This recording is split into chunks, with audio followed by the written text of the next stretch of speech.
Damai sejahtera bagi kita semua.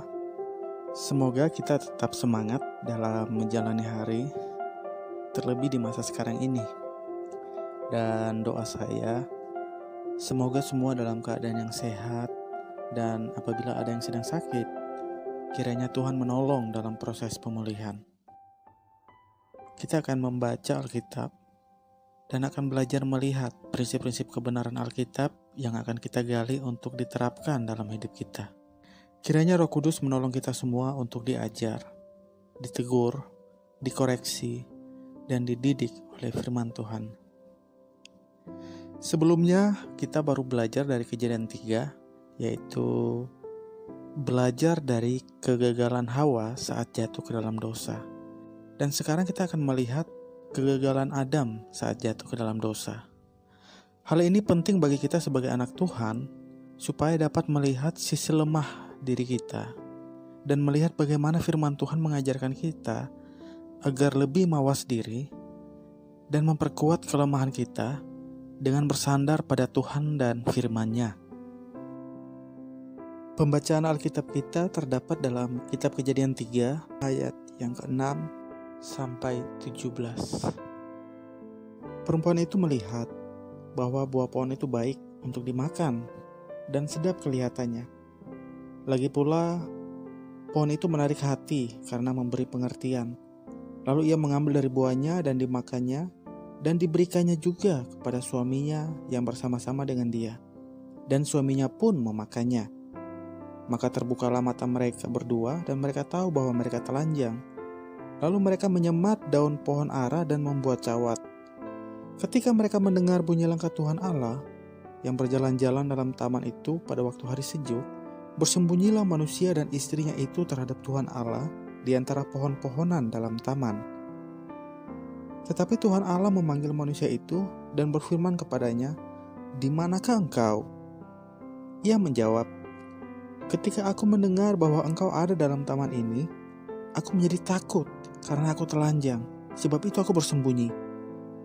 Firman-Nya, "Siapakah yang memberitahukan kepadamu bahwa engkau telanjang?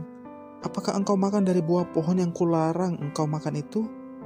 Manusia itu menjawab, "Perempuan yang kau tempatkan di sisiku, dialah yang memberi dari buah pohon itu kepadaku, maka ku makan." Kemudian berfirmanlah Tuhan Allah kepada perempuan itu, "Apakah yang telah kau perbuat ini?" Jawab perempuan itu, "Ular itu yang memperdayakan aku, maka ku makan." Lalu berfirmanlah Tuhan Allah kepada ular itu, "Karena engkau berbuat demikian, terkutuklah engkau di antara segala ternak, dan di antara segala binatang hutan, dan dengan perutmu lah engkau akan menjalar, dan debu tanahlah akan engkau makan seumur hidupmu. Aku akan mengadakan permusuhan antara engkau dan perempuan ini, antara keturunanmu dan keturunannya. Keturunannya akan meremukkan kepalamu, dan engkau akan meremukkan tumitnya." Firman-Nya kepada perempuan itu, "Susah payahmu waktu mengandung akan kubuat sangat banyak. Dengan kesakitan engkau akan melahirkan anakmu, namun engkau akan berahi kepada suamimu, dan ia akan berkuasa atasmu." Lalu firman-Nya kepada manusia itu, "Karena engkau mendengarkan perkataan istrimu, dan memakan dari buah pohon yang telah kuperintahkan kepadamu, jangan makan daripadanya, maka terkutuklah tanah karena engkau. Dengan bersusah payah engkau akan mencari rezekimu dari tanah seumur hidupmu." Kegagalan Adam yang pertama ialah ia tidak menyatakan kebenaran ketika dia mendiamkan Hawa berargumentasi dengan ular. Adam sebagai manusia yang secara langsung Allah perintahkan mengenai larangan untuk jangan memakan buah pengetahuan yang baik dan yang jahat, maka Adam paham betul kebenaran firman Allah tersebut. Dan seharusnya dengan begitu dia bisa mengcounter pernyataan iblis ketika mencoba untuk menyesatkan Hawa. Karena sesungguhnya berdasarkan ayat yang ke-6 kita dapat melihat Adam sedang bersama-sama dengan Hawa di situ. Tetapi Adam memilih diam dan membiarkan Hawa termakan penyesatan yang dilakukan oleh iblis. Sikap tidak menyatakan kebenaran, sikap tidak ingin menyatakan kebenaran juga, itu banyak terjadi saat-saat ini. Di dalam komunitas kita, di kalangan kekristenan, dalam kehidupan sehari-hari kita sebagai anak-anak Tuhan, masih banyak yang mencoba mendiamkan kebenaran. Berbagai alasan yang melatar belakangi kita untuk tidak mau menyatakan kebenaran. Ya, salah satunya karena takut. Padahal Rasul Paulus mengingatkan kita, anak-anak Tuhan, dalam 2 Timotius 1 ayat 7 dan 8. Kita diberi roh, bukan roh ketakutan, melainkan roh yang membangkitkan kekuatan, kasih, dan ketertiban. Itu sebabnya kita dikatakan jangan malu untuk bersaksi tentang Tuhan kita. Sebagai contoh nyata, Rasul Paulus dan beberapa orang yang mengikuti pelayanannya pun, di dalam 2 Korintus 4 ayat 2, kita dapat melihat seperti yang tertulis, "Tetapi kami menolak segala perbuatan tersembunyi yang memalukan, kami tidak berlaku licik dan tidak memasukkan firman Allah.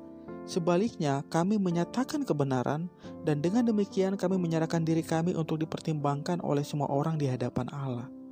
Nah, kita sebagai anak Tuhan yang telah belajar kebenaran firman Tuhan melalui Alkitab yang kita baca setiap hari,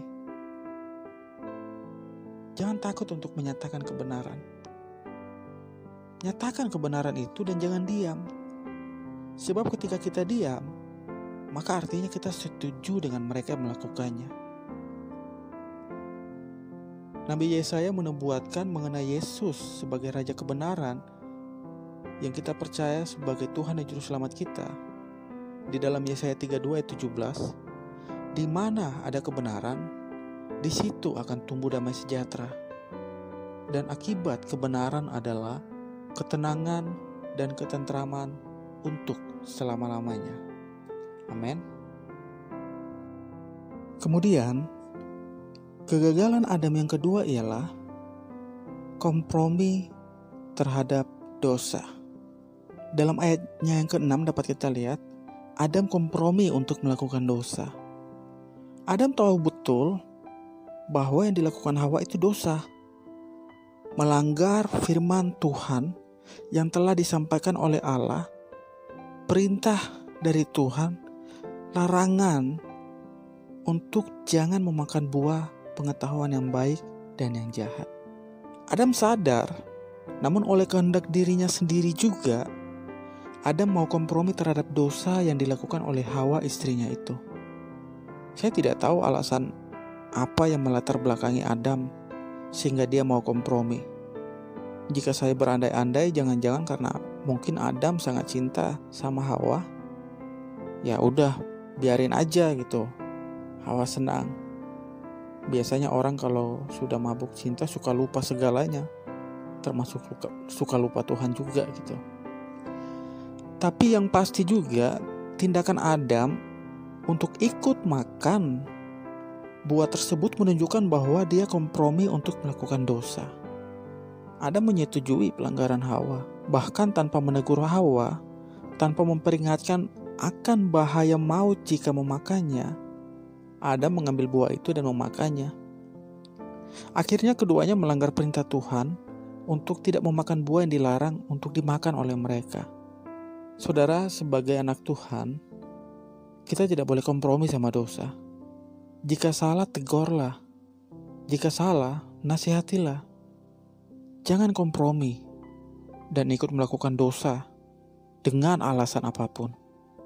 Seperti yang di dalam 2 Timotius 4 ayat 2, "Beritakanlah firman, siap sedialah, baik atau tidak baik waktunya. Nyatakanlah apa yang salah, tegurlah dan nasihatilah dengan segala kesabaran dan pengajaran." Jika berhadapan dengan orang-orang yang memang kita tahu salah, kita tegur, kita nasihati.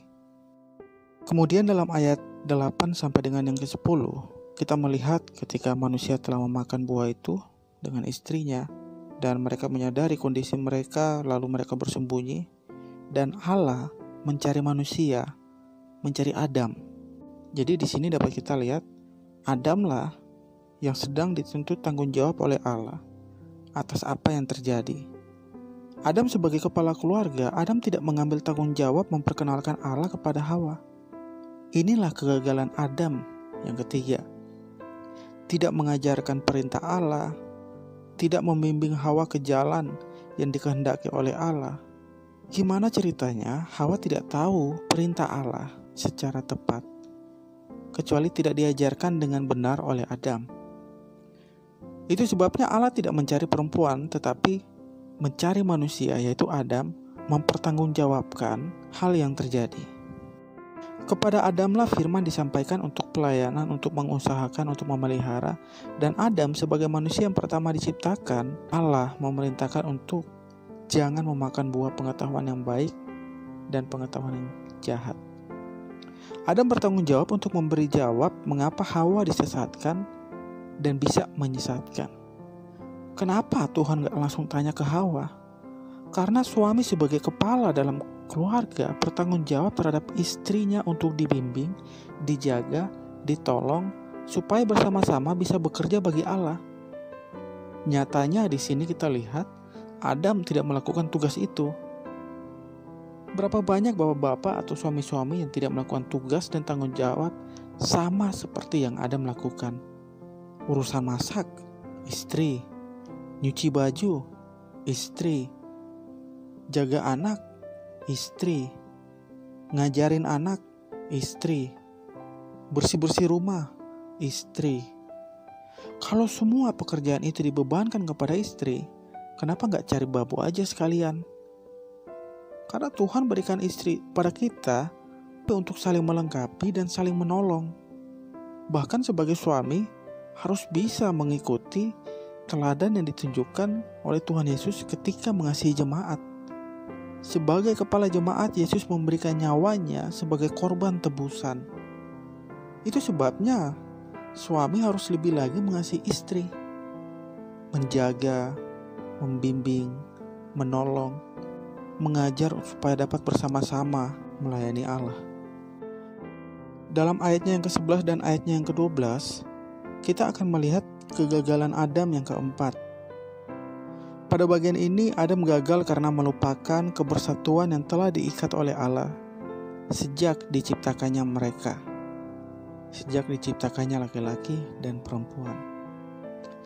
Tindakan Adam ketika membiarkan Hawa, istrinya, yang sudah bersatu itu sendirian ketika dicobai iblis, tidak mau menolong di dalam berargumentasi atau di dalam menyatakan kebenaran, maka Adam tidak melakukan tanggung jawab sebagai pasangan yang sepadan. Hawa tidak paham betul kebenaran itu. Tetapi Adam yang menerima langsung perintah Tuhan sangat paham, namun tidak mau menolong Hawa dalam memberi jawab. Bukankah keduanya telah menjadi satu? Seharusnya keduanya harus saling tolong-menolong dan saling menguatkan. Atau jangan-jangan Adam berpikir tugas penolong itu hanya untuk perempuan saja? Memang dalam Kejadian 2 menunjukkan bahwa Hawa diciptakan sebagai penolong yang sepadan. Namun bukan berarti hanya menjadi tugas Hawa saja untuk menolong, lalu Adam gak perlu menolong Hawa. Bukan seperti itu. Bukankah kata sepadan ini artinya sama? Gak ada yang kuat, gak ada yang lemah, seimbang. Sama-sama saling membutuhkan, sama-sama saling berbagi. Keduanya ini tidak akan lengkap kalau hanya satu yang aktif lalu yang satunya diam. Bagi kita anak-anak Tuhan saat ini, khususnya yang sudah berkeluarga, sebagai suami istri, tugas menolong itu bukan hanya tugas istri saja, tetapi tugas suami juga. Harus saling tolong-menolong. Tidak bisa hanya menerima saja, kita pun harus memberi. Ada saling berbagi. Sebagai suami istri, tidak lagi ada keterpisahan, tetapi yang ada hanyalah kebersatuan. Bersama-sama sebagai keluarga yang melayani Allah. Ayat ke-12 sampai ke-17, kita akan mendapati kegagalan Adam karena tidak mau mengakui kesalahan, tetapi malah menyalahkan orang lain atas kesalahan yang diperbuatnya. Adam melepas tanggung jawab. No, bukan saya. Yang salah dia. Dia yang buat saya memakannya. Dapat kita lihat dalam kalimatnya, tidak hanya menyalahkan perempuan, tetapi menyalahkan Tuhan. Dalam ayatnya yang ke-12, perempuan yang kau tempatkan di sisiku, dialah yang memberi dari buah pohon itu kepadaku, maka ku makan. Jadi tidak hanya sekedar menyalahkan Hawa, Adam juga menyalahkan Tuhan, karena Tuhan yang memberikan perempuan itu kepada dia. Padahal jelas Tuhan bilang ayat 17, Dia setuju, mengiyakan, dan ikut melakukan dosa itu. Jadi sesungguhnya Adam secara sadar, karena kehendaknya sendirilah, menyetujui dan mengiyakan perbuatan dosa itu, dan bahkan melakukannya. Hal ini pun menjadi habit buruk manusia pada umumnya. Suka menyalahkan orang lain atas kesalahan yang diperbuatnya. Selalu mencari kambing putih, padahal harganya lagi mahal sekarang, akhirnya nyari kambing hitam. Saudara, dosa tetaplah dosa. Tidak ada kompromi, dan untuk setiap dosa ada konsekuensinya. Allah tidak pernah mau kompromi sama dosa. Penghakiman Allah adil. Dosa tetap akan mendapatkan hukuman Allah. Kesimpulannya, kita sebagai anak-anak Tuhan harus berpegang pada kebenaran firman Tuhan melalui Alkitab yang kita baca setiap hari. Dengan terus bertekun dan hidup dalam kebenaran, maka Allah Bapa yang di surga akan memberikan mahkota kebenaran untuk kita terima. Kiranya damai sejahtera Allah, kasih dari Tuhan Yesus Kristus, dan penyertaan yang sempurna dari Allah Roh Kudus menyertai kita semua. Amin.